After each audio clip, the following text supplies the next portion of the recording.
But some companies, what I've learned is that if you keep your burn low, and I think that this is a really important lesson, not just about financing, but just in general, companies that have low burn rates buy themselves hugely better probabilities of getting lucky over time. And so there have been companies I've invested in where it seemed like we were going out of business in a month. And just because we were on such a low burn rate, we could try a lot of different things. And then, lo and behold, one of them starts working. And you look at each other like, oh, my God, it's working. And, hey, let's do more of that.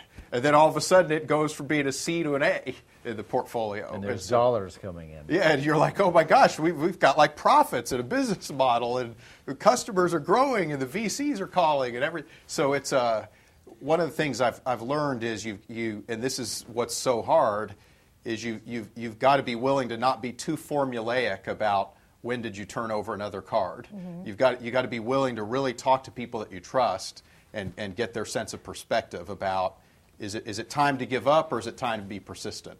But I don't think there's any rule other than keep the burn low. But $1 million better last over a year, roughly. But what Mike is saying, the lower the burn rate, the better.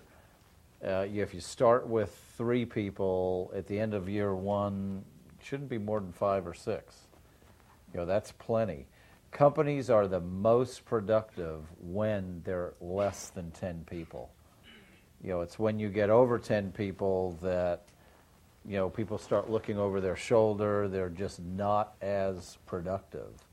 And so with that first $1 million, you want to have lean and mean, 6 people or so, and everybody works their ass off, and everybody accomplishes a lot for the company.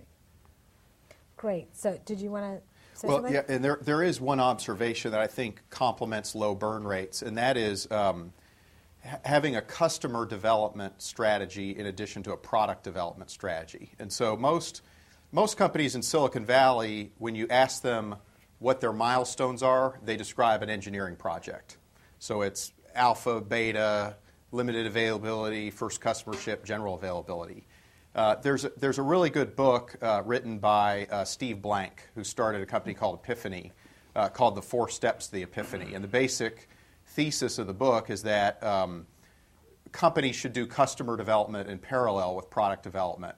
And that like at product development milestones, you have customer development milestones around customer discovery, validation, creation, and company scaling.